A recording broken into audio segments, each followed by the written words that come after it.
जय बोलो आदि पराशक्ति की श्री राजराजेश्वरी माता को रमा समेत सत्यनारायण स्वामी वारी की भगवान श्री सत्य साई बाबा जी की निपाद कमल सेवयु निपादार्चुकुलतोडिनीयमो नितांत अपार भूत दययुनु तापस मंदारणाकु दयचेयगदे आपदामपहर्तारं धातारं सर्वसंपदां लोकाभिरामं श्रीरामं भूयो भूयो नमाम्यहम् यत्र यत्र रघुनाथकीर्तनं तत्र तत्र कृतमस्तकाञ्जलिं बाष्पवारि परिपूर्णलोचनं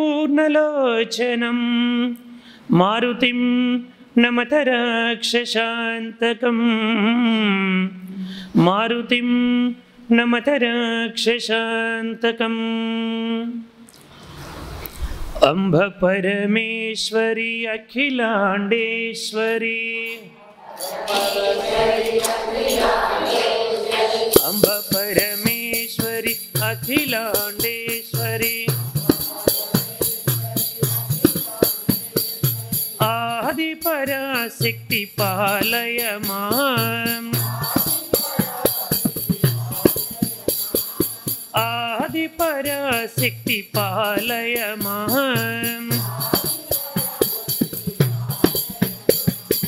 अंब परमेश्वरी अखिलांडेश्वरी श्री भुवनेश्वरी राजराजेश्वरी श्री भुवनेश्वरी राजराजेश्वरी आनंद रूपिणी पालय मां परमानंद रूपिणी पालय मां अंब परमेश्वरी अखिलांडेश्वरी आदि पराशक्ति पालय मां अंब परमेश्वरी अखिलांडेश्वरी श्री भुवनेश्वरी राजराजेश्वरी आनंद रूपिणी पालय मां परमानंद रूपिणी पालय मां अंब परमेश्वरी अखिलांडेश्वरी జగన్మాత యొక్క పరిపూర్ణమైనటువంటి దివ్య అనుగ్రహము చేత పరమ పవిత్రమైనటువంటి ఈ దేవీ భాగవత సప్తాహ ప్రవచనాన్ని ఏర్పాటు చేసి మనందరినీ తరింపజేసినటువంటి శ్రీ ఆరాధ్య ఛానల్ స్తోత్రనిధి వారికి మరియు భక్తాదులందరికీ అమ్మవారి యొక్క సంపూర్ణమైనటువంటి దివ్య అనుగ్రహ ఆశీస్సులు సర్వదా ఉండాలని హృదయపూర్వక ప్రార్థన. దేవీ భాగవత సప్తాహంలో రెండవ రోజుకి మనందరం కూడా చేరుకున్నాం. వేదవ్యాస మహర్షి అష్టాదశ పురాణాలు, అష్టాదశ ఉపపురాణాలు, ఋగ్వేద, యజుర్వేద, సామవేద, అధర్వణ వేదాలని విభాగము చేసి ఈ లోకానికంతా కూడా అందించి సుమారు 1180 ఉపనిషత్తుల్ని ఈ లోకానికి అందించి అందులో 108 అత్యంత ప్రాముఖ్యమైనటువంటి ఉపనిషత్తులు ఉన్నాయి. ఇంకా అత్యంత ప్రాముఖ్యమైనటువంటివి 10 ఉపనిషత్తులు ఉన్నాయి. అటువంటి ఉపనిషత్తులన్నిటినీ కూడా ఈ లోకానికి అందించి బ్రహ్మసూత్రాలని అందించి ఈ లోకానికి వ్యాసో నారాయణ హరి సాక్షాత్తు వ్యాసుడు నారాయణుడే. కాబట్టే ఇంత సూక్ష్మంగా మానవుడికి అర్థమయ్యే రీతిలో వేదాల్ని, ఉపనిషత్తుల్ని, బ్రహ్మసూత్రాల్ని, అష్టాదశ పురాణాలని, ఉపపురాణాలని వేదవ్యాస మహర్షి ఈ లోకానికి అందించారు. అటువంటి వేదవ్యాస మహర్షి కూడా ఒకానొక సందర్భములో బద్రీలో తపస్సు చేసుకుంటున్నటువంటి సరస్వతీ తీరాన తపస్సు చేసుకుంటున్నటువంటి వేదవ్యాస మహర్షికి తనకి దూరముగా ఒక చెట్టు పైన ఒక పక్షి జంట ఆనందముగా విహరిస్తూ ఉంటే అవి సంతానాన్ని కని, అంటే గుడ్లు పెట్టి పొదిగి పిల్లల్ని కని, ఆ పిల్లలకి ఆహారాన్ని తీసుకొని వచ్చి అందిస్తూ ఉంటే ఆ సంసారాన్ని చూసినటువంటి వేదవ్యాసుడికి ఇంతవరకు నేను సన్యాసి సుఖి, సంసారి దుఃఖి అనుకున్నాను. కాదు, ఇప్పుడు నాకు అర్థమవుతుంది ఏమిటంటే సన్యాసే దుఃఖి, సంసారే చాలా సుఖి. భార్యతో, బిడ్డలతో, భర్తతో ఆనందముగా ఒకరి కష్టాలని, ఒకరి సుఖాలని ఒకరికొకరు పంచుకుంటూ ఆ బిడ్డల్ని కని వారిని ప్రయోజకులు చేసి వారిని తీర్చిదిద్ది లోకానికి గొప్ప జ్ఞానవంతులుగా అందించి తద్వారా లోకానికి ఎంతో మేలు చేసి వారికి కూడా దేహాన్ని విడిచిపెట్టిన తర్వాత మరియు వృద్ధాప్యములో చేదోడు వాదోడుగా ఉంటారు. దేహాన్ని విడిచిపెట్టిన తర్వాత గయాలో శ్రాద్ధాది కార్యక్రమాలన్నీ కూడా చేస్తారు. కాబట్టి పుత్రుడు అన్నటువంటి వాడు ఉండాల్సిందే అని అనుకున్నారంట. ఎవరు? వేదవ్యాస మహర్షి. మీరు అనుకోవచ్చు, అంత వ్యాసుడే అలా అనుకుంటే ఇంకా మనలాంటి వాళ్ళ పరిస్థితి ఏమిటండి అని అనుకోవచ్చు. కానీ ఇక్కడ విషయం ఏమిటంటే జగన్మాత ఒక గొప్ప సంకల్పముతో వ్యాసుడిలో ఆ భావనని ప్రేరేపించింది. మనందరమీ ఎవరమి? కర్మ జన్ములమి, వారు కారణ జన్ములు. మనందరమీ కర్మ అనుభవించడానికి పుట్టాము. ఈ తల్లిదండ్రులకి, ఈ ప్రాంతములో, ఈ భార్యకి, ఈ భర్తకి, ఈ అత్తమామలకి, ఈ తోటికోడళ్ళకి, ఈ బిడ్డలకి మనందరం కూడా ఇలా జీవించి కొంతకాలం పాటు ఆ సుఖ దుఃఖాలన్నీ కూడా అనుభవించాలి. కాబట్టి మనందరం ఎవరమి? కర్మజన్ములం. వారెవరు? కారణ జన్ములు. వారు రావడానికి ఒక కారణం ఉంటుంది. అది మనకి అర్థం కాదు. ఆ మహామాయ జగన్మాత, రాజరాజేశ్వరి మాత, లలితా త్రిపుర సుందరీ మాత, ఆవిడికి మాత్రమే ఇదంతా అర్థమవుతుంది. కాబట్టి ఆవిడ యొక్క ప్రేరణ చేత వ్యాసుడికి అలా అనిపించింది. అలా అనిపించగానే మనస్సులో సంకల్పించుకుంటున్నాడు, అలా ఆలోచిస్తున్నాడు. పిల్లలు అవసరమే, కానీ వివాహము కనుక చేసుకుంటే మరలా ఆ మాయలో పడిపోతాను. ఆ మాయలో పడి నేను మరలా ఇటు రాకుండా అయిపోతానేమిటో. ఇప్పుడు ఏం చేయాలి? నాకేమో కొడుకు ఉండాలని అనిపిస్తుంది, కానీ వివాహం చేసుకోకూడదు. వివాహము చేసుకోకుండా నాకు ఒక కొడుకు కావాలి. అది మరలా నా కొడుకే అయి ఉండాలి. ఆ కొడుకు ద్వారా నేను ఎంతో ఆనందాన్ని పొందాలి, నాకెంతో కీర్తి రావాలి, ఎంతో సంతోషాన్ని పొందాలి అని పరి విధముల వేదవ్యాస మహర్షి ఆలోచన చేస్తూ ఉన్నాడు. ఇప్పుడు ఈ అయోనిజుడైనటువంటి కుమారుడు కావాలంటే నేను ఎవరిని ప్రార్థించాలి? బ్రహ్మదేవుణ్ణి ప్రార్థించాలా? నారాయణుని ప్రార్థించాలా? పరమేశ్వరుణ్ణి ప్రార్థించాలా అని అనుకుంటూ ఉండగా తెల్లని రూపముతో నారద మహర్షి అక్కడ ప్రత్యక్షమయ్యారు. నారద మహర్షి బ్రహ్మమానస పుత్రుడు. అటువంటి నారద మహర్షి అక్కడికి వచ్చి, నాయనా వ్యాస, ఏమిటి ఆలోచన చేస్తున్నావంటే, నారద మహర్షి రాగానే వ్యాసుడు ఎంతో సంతృప్తి చెంది ఎదురేగి స్వాగత సత్కార్యాలని కూడా చేసి లోపల తీసుకుని వచ్చి, మహాత్మా, నాకెందుకో లోపల ఈ విధమైనటువంటి ఆలోచన కలుగుతూ ఉంది.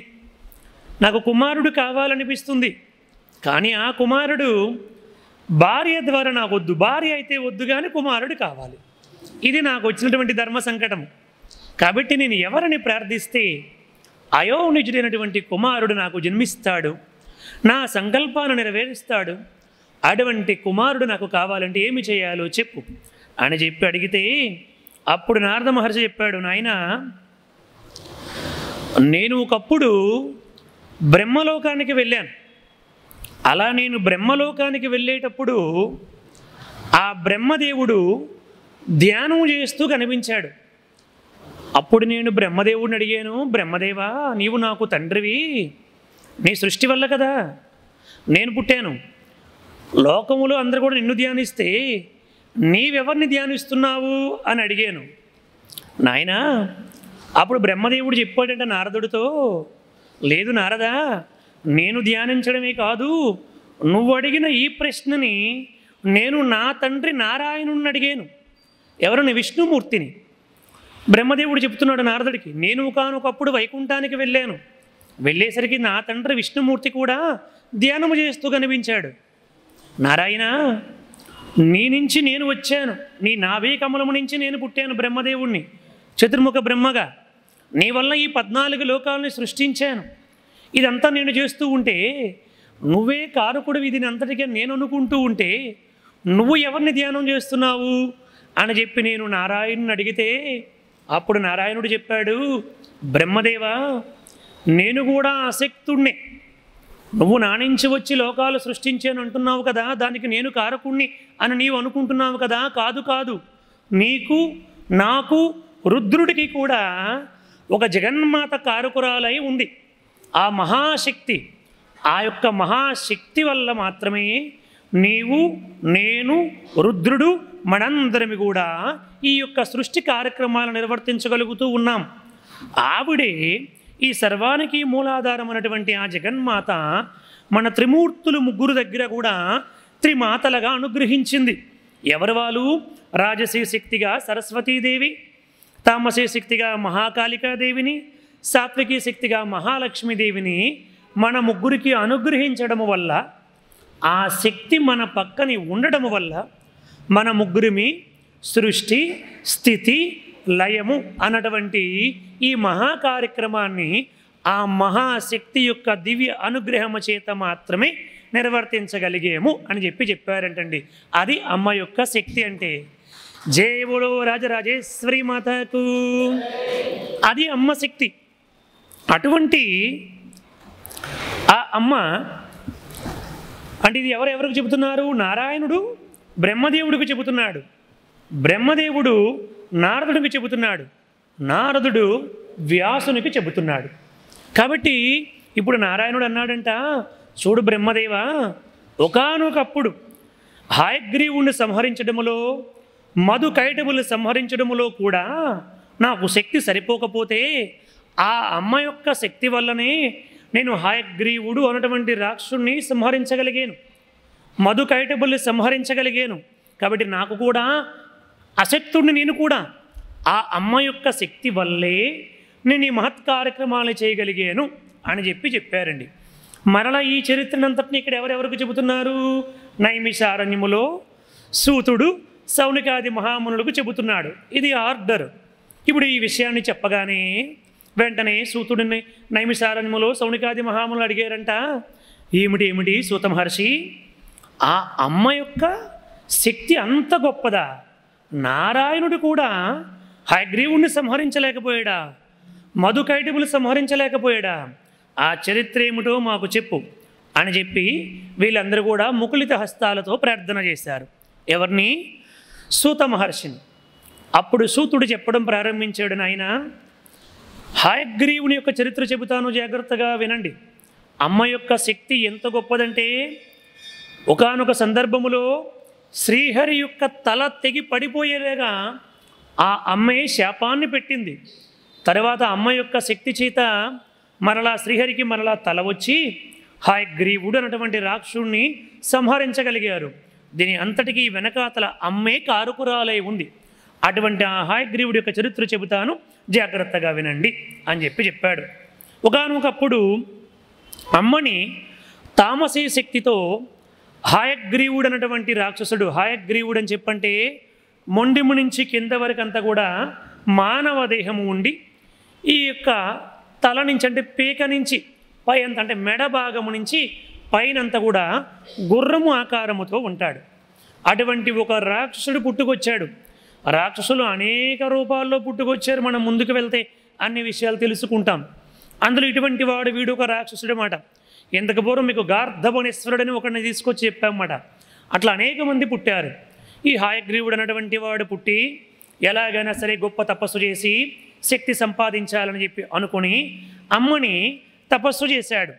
1000 సంవత్సరాల పాటు అమ్మ యొక్క బీజాక్షర మంత్రముతో తపస్సు చేశాడు. 1000 సంవత్సరాలు తపస్సు చేశాడండి. మనము ఒక 40 రోజులు దీక్ష చేయండి రా అని చెప్పంటే ఈ 40 రోజులు ఎప్పుడు అవుతుందా అని, ఆ ముగింపు డేట్ ఎప్పుడు వస్తుందా అని చూస్తూ ఉంటాం కదా. 1000 సంవత్సరాలు వెనుదిరిగి చూడకుండా అమ్మ అనుగ్రహానికి పాత్రుడిని అయినంత వరకు కూడా వదిలిపెట్టను అని భయంకరమైనటువంటి ఉగ్ర తపస్సు చేశాడు హయగ్రీవుడు. అప్పుడు అమ్మ ప్రత్యక్షమయ్యింది. ప్రత్యక్షమై, నాయనా నీకు ఏం కావాలో కోరుకో అని చెప్పన్నది. ఇంతకు పూర్వం కూడా మీకు చెప్పాను, శాస్త్రములో ఏవైతే ఉన్నాయో, మన సనాతన ధర్మములో ఏ పూజ చేస్తే, ఏ వ్రతము చేస్తే, ఏ నోము చేస్తే, ఏ యాగము చేస్తే, ఏ ఏ క్రతువు చేస్తే ఏ ఏ ఫలితాలు వస్తాయో నిక్షిప్తము చేయబడి ఉన్నాయి. వాటిని చేస్తే, ఆ చేసే విధానముతో చేస్తే, ఆ భక్తితో విశ్వాసముతో చేస్తే ఆ ఫలితాలు తప్పకుండా వస్తాయి. అది ఎవరైనా, వాడు మంచివాడా చెడ్డవాడా మూర్ఖుడా, వాడికి ఇది ఇచ్చిన తర్వాత ఏం చేస్తాడా అది కూడా అనవసరం. వాడు చేసిన కర్మకి ఫలితము ఇవ్వడమే భగవంతుడి యొక్క సంకల్పం. ఆ అనుగ్రహాన్ని ఇచ్చి తీరుతాడు. దానిని నువ్వు దుర్వినియోగం చేస్తావా సద్వినియోగం చేస్తావా నీ ఇష్టం. సద్వినియోగం చేసావా ఇంకా ఉత్తమ జన్మ వస్తుంది, శాశ్వతమైనటువంటి కీర్తి వస్తుంది, ముక్తి వస్తుంది, భగవంతుడి యొక్క అనుగ్రహానికి పాత్రుడు అవుతావు. దుర్వినియోగం చేసావా హతపాతాళానికి వెళ్ళిపోతావు. అంతే, నీ చేతిలోనే ఉంది సద్వినియోగమా దుర్వినియోగం అన్నటువంటిది. కాబట్టి వీడు తపస్సు చేశాడు. అమ్మ ప్రత్యక్షం అయ్యింది. ఏమి కావాలో కోరుకో అని చెప్పి అడిగింది. అడిగితే వాడు మరణము లేనటువంటి వరాన్ని ప్రసాదించమని అమ్మని ప్రార్థించాడు. అది తప్ప ఏదైనా కోరుకోనైనా, సృష్టిలో పుట్టినటువంటి వాడికి మరణము తప్పదు, అది తప్ప ఏదైనా కోరుకో అని చెప్పంటే హయగ్రీవుడు బాగా ఆలోచన చేశాడు. అమ్మ, నాలాంటి గుర్రము తల కలిగినటువంటి వాడు ఎవరైనా ఇంతవరకు ఈ లోకంలో ఉన్నారా అని అడిగాడు. ప్రస్తుతానికైతే ఎవరు లేరు నాయన అని చెప్పన్నది. అయితే చావు తప్పదంటున్నావు కదా, నా వంటి గుర్రము తల కలిగినటువంటి వాడు చేతిలో నేను మరణాన్ని ఒకానొక నాడు ఏదో ఒకనాడు పొందుదునుగాక, ఆ వరాన్ని ప్రసాదించు అని కోరుకున్నాడు.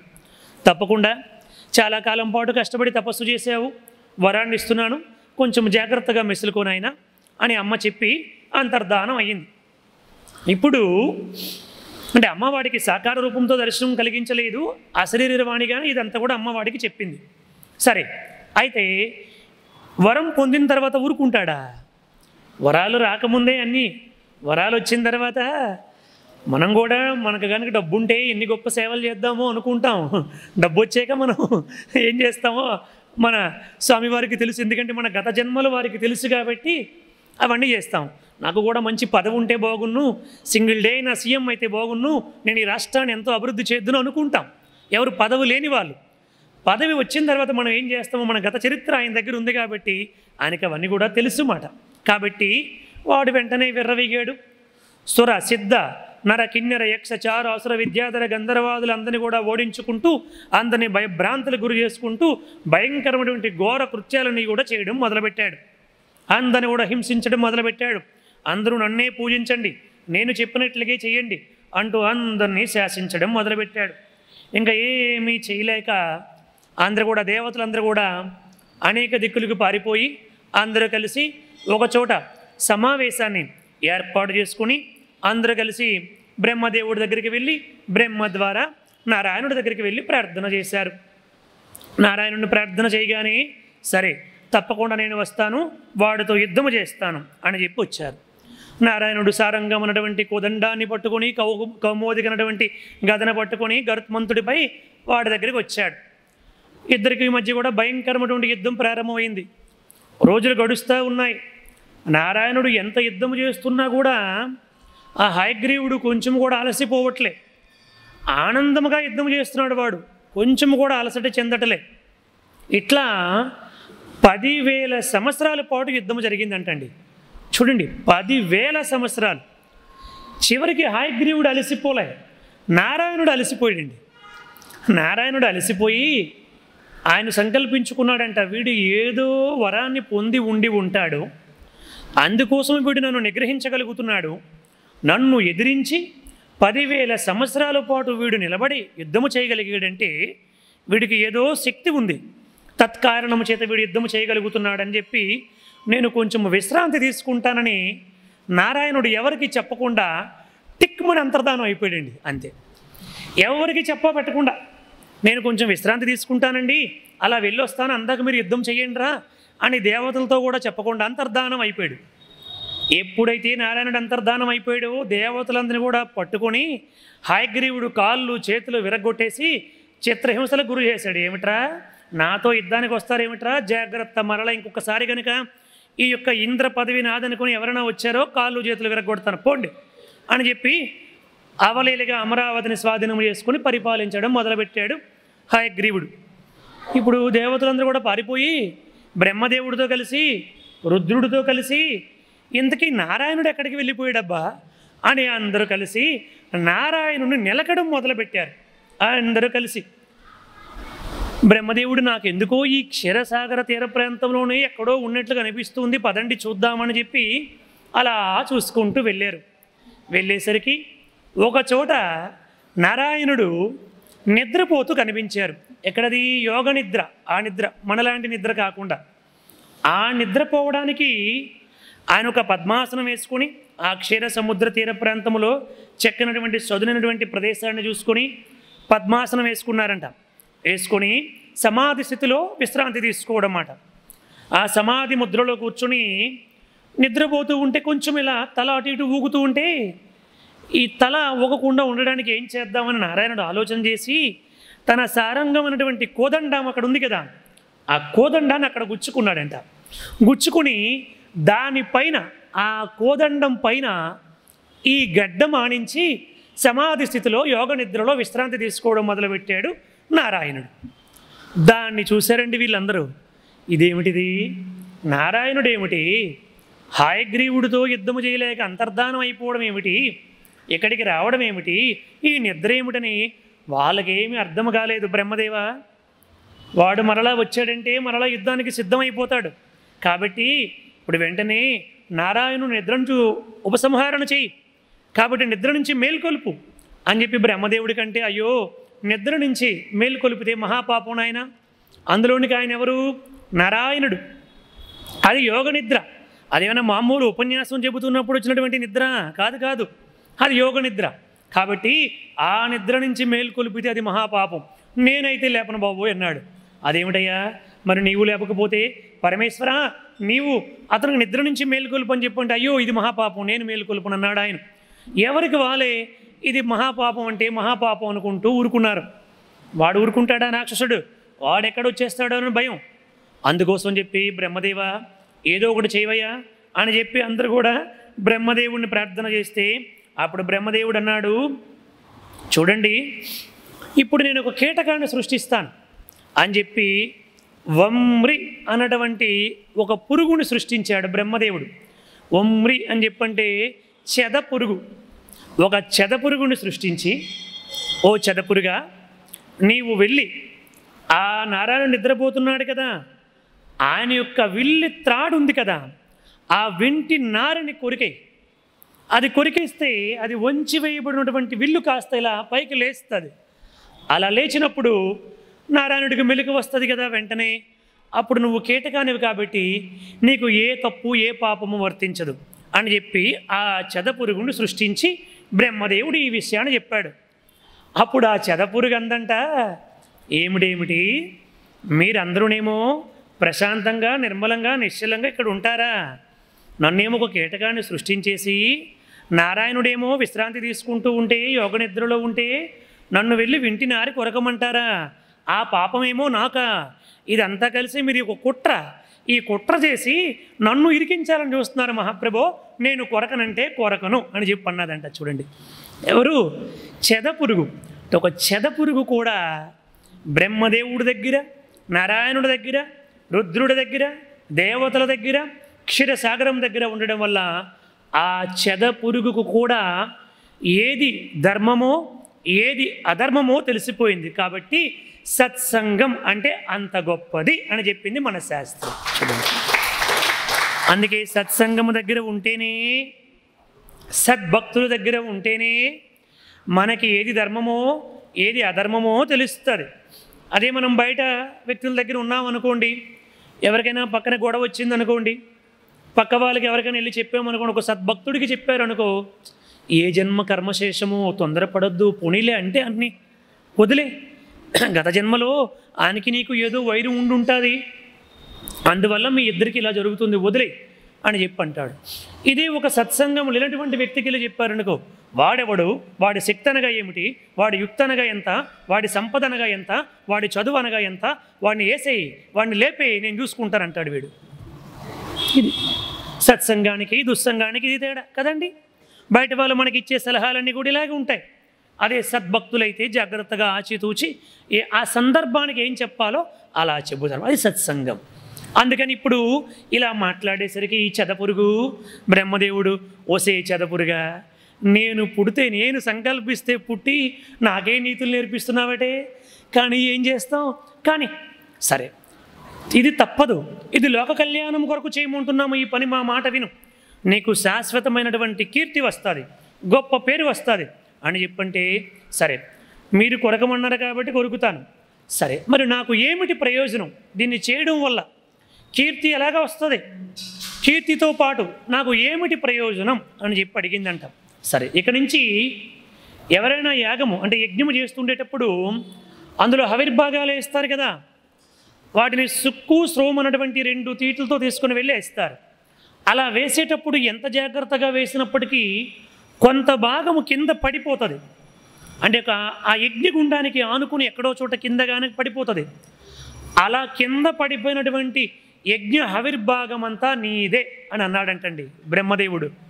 అమ్మయ్య సంతోషం. అంటే చూడండి, యజ్ఞం చేసిన దాంట్లో హవిర్భాగం ఇచ్చాడు నారాయణుని నిద్ర మేలుకొల్పడానికి. సరే అని చెప్పి ఈ చెదపురుగు జాగ్రత్తగా వెళ్ళిందండి. అలా వెళ్ళి నారాయణుడికి మనసులో నమస్కరించుకొని, ఏమిటో ఇది కుట్రో లోక కళ్యాణమో మంచో ఏమిటో నాకైతే తెలియదు, నారాయణ బ్రహ్మదేవుడు చెప్పాడు ఆ పని చేస్తున్నాను అనుకుంటూ నెమ్మదిగా సారంగమైనటువంటి కోదండాన్ని ఎక్కి అక్కడ త్రాటిపై ఆ వింటిపైకి వెళ్ళి ఆ వింటి నారిపైకి వెళ్ళి పుట్టుక్కుమని కొరికిందండి. అంతే, అది కొరకగానే ఆ కోదండం ఒక్కసారి అలా విచ్చుకొని నారాయణుడి యొక్క కంఠము తెగిపోయి వెళ్ళి ఎక్కడో అదృశ్య భువన భాండాలన్నీ కూడా ఒక్కసారి గడగడగడమని మెరిసిపోతూ భయంకరమైనటువంటి ఉరుములతో పిడుగులతో ప్రళయకాలమైనటువంటి శబ్దాలు వస్తాయో అటువంటి భయంకరమైనటువంటి శబ్దాలు వచ్చాయండి. అంతే, ఒక్కసారి దేవతలందరూ కూడా భయభ్రాంతులైపోయారు. ఇదేమిటిది, మనమేమో ఒక ఉద్దేశముతో ఈ పని చేయమంటే నారాయణుడు యొక్క శిరస్సు తెగిపోయింది ఏమిటి, ఆ శిరస్సు ఎక్కడికి వెళ్ళిపోయింది కూడా కనిపించలేదు ఏమిటిది, బ్రహ్మదేవా ఏమిటిది అంతా అని చెప్పి అందరూ కూడా గుండెలు బాదుకుని ఏడవడం మొదలుపెట్టారు. ఎవరు, దేవతలందరూ కూడా. రుద్రుడికి ఏం అర్థం కాలేదు, బ్రహ్మదేవుడికి ఏం అర్థం కాలేదు, అందరూ మహా దుఃఖాన్ని పొందడం మొదలుపెట్టారు. అందరూ ఒకటే ఏడుపు, నారాయణ నారాయణ నారాయణ, ఏమిటిలా జరిగింది, మా తప్పు క్షమించు, మా పాపాలు క్షమించు, అజ్ఞానంతో చేసాము క్షమించు అని పరిపరి విధాలుగా ప్రార్థించడం మొదలుపెట్టారు. అందరూ రోధిస్తున్నారు. చివరికి ఏం అర్థం కాకపోతే అప్పుడు బృహస్పతి వచ్చి చెప్పాడు, చూడండి ఏడవడం వల్ల పరిష్కారం ఎప్పటికీ లభించదు. ఒక సమస్య వచ్చిందనుకోండి, ఆ సమస్యని పట్టుకొని మనం ఏడుస్తూ ఉంటే మనకి పరిష్కారం లభించదు. దీనికి పరిష్కారం ఏమిటని ఆలోచన చేయాలి. ప్రతి సమస్యకు ఒక పరిష్కారం ఉంటుంది. కాబట్టి దీని అంతటికీ ఆ జగన్మాత కారకురాలై ఉంటుంది. కాబట్టి ఆ జగన్మాతని ప్రార్థన చేయండి అని చెప్పి బృహస్పతి చెప్పాడు. చెబితే అప్పుడు దేవతలు అన్నారు, మాకు ఆ ప్రార్థించే మంత్రాలు కూడా మా మనస్సులో నుంచి పోనీయండి, నారాయణుడు అదృశ్యమైపోయాడు, శిరస్సు ఖండించబడిపోయింది, మా మనస్సు పని చేయటం లేదు, కాబట్టి మేము ప్రార్థించలేమన్నారు దేవతలందరూ. అప్పుడు బ్రహ్మదేవుడికి అడిగితే చతుర్ముఖ బ్రహ్మ కూడా, నేను కూడా ప్రార్థించలేనయ్యా, నాలో ఉన్నటువంటి మంత్రాలన్నీ కూడా అంతర్ధానం అయిపోయినాయి కాబట్టి నేను ప్రార్థించలేను, కాబట్టి నాలో ఉన్నటువంటి ఓ వేద మంత్రాలారా ఒకసారి మీకు మీరుగా బయటకు వచ్చి అమ్మని స్తుతించండి అని బ్రహ్మదేవుడు ఒకసారి ప్రార్థించాడు. ఆ లోపల ఉన్నటువంటి మంత్రాలన్నీ కూడా ఋగ్వేద యజుర్వేద సామవేద అధర్వణ వేదాలన్నీ కూడా పురుషాకృతిని ధరించి బయటకు వచ్చి అవి అమ్మని ప్రార్థించడం మొదలుపెట్టాయన్నమాట. అవి అమ్మను ప్రార్థించాయి. జగన్మాతే జగజ్జననీ,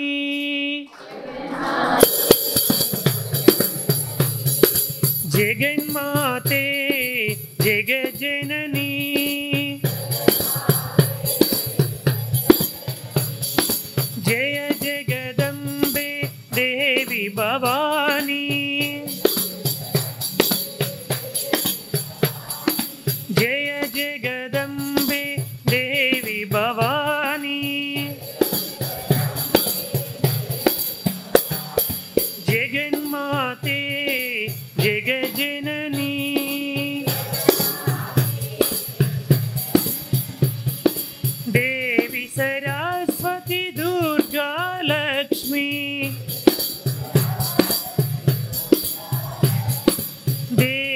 సరస్వతి దుర్గా లక్ష్మి महिषासुर संहारिणी माता महिषासुर संहारिणी माता जगन्माते जगज्जननी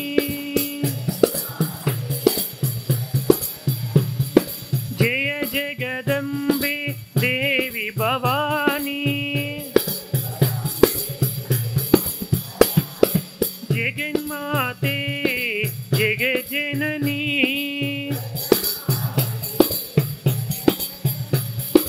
देवी सरस्वती दुर्गा लक्ष्मी दुर्गा लक्ष्मी दुर्गा लक्ष्मी देवी सरस्वती दुर्गा लक्ष्मी महिषासुर संहारिणी माता महिषासुर संहारिणी माता జగన్మాతే జగజ్జననీ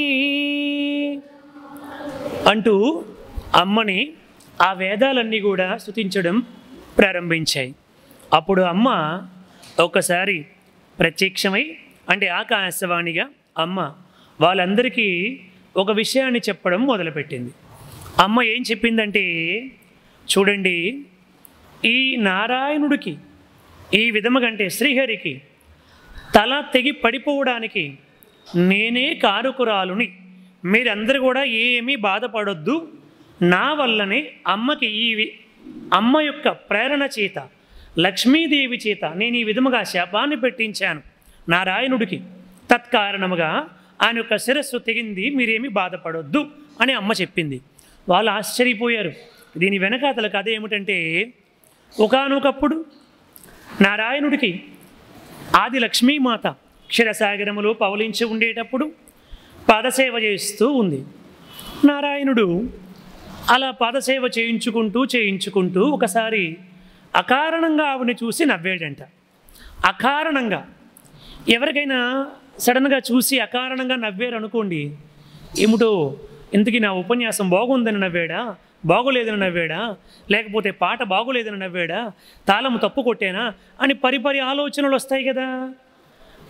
అమ్మ కూడా జగన్మాత యొక్క ప్రేరణ చేత ఆలోచనలో పడిందంట. ఏమిటి, నారాయణుడు అకారణంగా ఎందుకోసం ఈ విధంగా నవ్వుతూ ఉన్నాడు నన్ను చూసి అని ఆలోచన చేసి, ఓహో ఇద పూర్వం అనేక అవతారాలు ఎత్తాడు, మరలా ఏదైనా అవతారాన్ని ఎత్తబోతున్నాడు కాబోలు, అలా అవతారాన్ని ఎత్తి మరలా ఇంకెవరికైనా ఇచ్చినటువంటి వరాలు వాటి ప్రకారముగా మరొక వివాహం చేసుకోవాలనుకుంటున్నాడేమో, నాకు సవతిని తెచ్చి పెడతాడేమో మరలా. కాబట్టి ఆ సవతిని తెచ్చి పెడితే పడే ఆ బాధ కంటే ఆ పోరు నేను పడలేను, సవతి పోరు ఇంకా నాకు వద్దుగాక వద్దు. కాబట్టి ఆ సవతి పోరు పడే కంటే ఈ నారాయణుడికి శిరస్సు తెగి పడిపోవడము శ్రేయస్కరము అని శాపం పెట్టిందంటండి. అంతే. ఎవరు? లక్ష్మీదేవి నారాయణుడికి శాపం పెట్టింది. ఇది బాహ్య కారణము. వాస్తవానికి కారకులు ఎవరు? జగన్మాత అలా పెట్టించింది. అలా పెట్టించానని అమ్మ ఇప్పుడు వీళ్ళందరికీ చెప్పింది. ఎందుకోసం అలా పెట్టించానంటే, వీడు ఈ హయగ్రీవుడు అన్నటువంటి రాక్షసుడు అలనాడు నా కోసం 1000 సంవత్సరాల పాటు తపస్సు చేశాడు. అప్పుడు నేను ప్రత్యక్షమైతే వాడు ఏమి వరం కోరుకున్నాడంటే, నాలాంటి హయగ్రీవుడు అంటే కిందంతా మానవదేహముతో పైనంతా కూడా గుర్రము ముఖమున్నటువంటి వాడి చేతిలోనే నాకు మరణము రావాలి, వేరెవరి చేతిలో కూడా నేను చనిపోకూడదు అని వరాన్ని పొందాడు. వాడికి ఆ వరాన్ని ఇచ్చాను, నేనే ఇచ్చాను. కాబట్టి ఇప్పుడు వాడిని సంహరించాలంటే నారాయణుడు హయగ్రీవుడిగా మారాలి. కాబట్టి లక్ష్మీదేవి చేత నారాయణుడి యొక్క శిరస్సు తెగిపోవాలని నేను శాపం పెట్టించాను అని చెప్పింది అమ్మ. ఇది అమ్మ యొక్క వెనకాతల ప్రేరణ అని చెప్పండి. చూడండి, ఇప్పుడు చెప్పేసరికి వీళ్ళందరూ కూడా ఓహో ఇదంతా అమ్మ యొక్క ప్రేరణ అని చెప్పి అనుకున్నారు. అంతే, బ్రహ్మదేవ వెంటనే విశ్వకర్మను పిలిచి దక్షిణ దిక్కు వైపు ఒక గుర్రము తల పెట్టుకుని ఉంటుంది, ఆ గుర్రాన్ని శిరస్సుని ఖండించి దాన్ని తీసుకుని వచ్చి నారాయణుడికి అతికిస్తే నారాయణుడు లేచి వెళ్ళి యుద్ధము చేస్తాడని చెప్పాడు. దేవతలందరూ కూడా జయహో ఆది పరాశక్తి, జయహో మహాశక్తి అంటూ జయ జయధ్వానాలు చేసుకుంటూ ఆ యొక్క విశ్వకర్మ ద్వారా దక్షిణ దిక్కుకు తలపెట్టి నిద్రిస్తున్నటువంటి ఒక గుర్రం తలని ఖండించి తీసుకుని వచ్చి, ఖండించిన విశ్వకర్మ మరలా దానికి ప్రాణప్రతిష్ఠ చేయగలడు, మళ్ళా ప్రాణాన్ని అనుగ్రహించగలడు కాబట్టి ఖండించి శిరస్సును తీసుకుని వచ్చి ఈ నారాయణుడి దగ్గర పెట్టారండి. అంతే, ఇలా పెట్టగానే ఒక్కసారి జూలు విదిల్చుకుంటూ నారాయణుడు లేచాడనమాట. అంతే, జయహో నారాయణ, ఓం నమో నారాయణమూర్తికి. అలా నారాయణ స్వామి వెంటనే వాయువేగముతో వెళ్ళి ఆ హయగ్రీవుడు అన్నటువంటి రాక్షసుడిని పైన పడి వాళ్ళందరినీ కూడా రిక్తహస్తులుగా అందరిని కూడా చేసేసి అందరిని కూడా సంహరించేసి అందరినీ ఎవరిని కూడా దేవతలకు ఇబ్బంది కలిగించకుండా ఆ యొక్క హయగ్రీవుడు అన్నటువంటి నారాయణుడు హయగ్రీవుడు అన్నటువంటి రాక్షసుడిని సంహారము చేశాడు. ఒకసారి గట్టిగా కరతాళధ్వనులు చేయండి. ఇలా నారాయణుడు హయగ్రీవమూర్తిగా ఆ కారణము చేత మారాడు అని చెప్పి సౌనికాది మహామునులకి సూత మహర్షి చెప్పాడు. అలా హయగ్రీవ అవతారము వచ్చింది. ఆ హయగ్రీవ అవతారముతోనే స్వామివారు కొంతకాలం పాటు సంచరించి అస్సాంలో గౌహతి అన్నటువంటి ప్రాంతములో బ్రహ్మపుత్ర నదీ మధ్యలో హయగ్రీవుని ఆలయం ఉంది మాట. ఇప్పుడు అక్కడ చాలా కాలం పాటు తపస్సు చేశారు. హోజో అంటారు ఆ ప్రాంతాన్ని. అక్కడే అగస్త్య మహర్షి లోపాముద్రులకు హయగ్రీవుడు అందించినటువంటిది మనందరికీ తెలిసినటువంటి లలితా సహస్రనామాన్ని ఆ విధముగా అందించారన్నమాట. చూడండి, లలితా సహస్రనామాన్ని ఎవరు అందించారు? హయగ్రీవుని యొక్క అవతారము స్వయముగా స్వామివారు హయగ్రీవుని రూపముతో వచ్చి అగస్త్య మహర్షి లోపాముద్రులకి అందించారన్నమాట. ఆ విధముగా ఈ లోకానికి లలితా సహస్రనామము కూడా వచ్చింది అని సూతుడు సౌనికాది మహామునులకి తెలియపరిచారు. జయ బోలో ఆది పరాశక్తికి, రాజరాజేశ్వరి మాతకు, లలిత త్రిపుర సుందరి మాతకు. Thanks for watching. Please comment, like, share and subscribe our channel.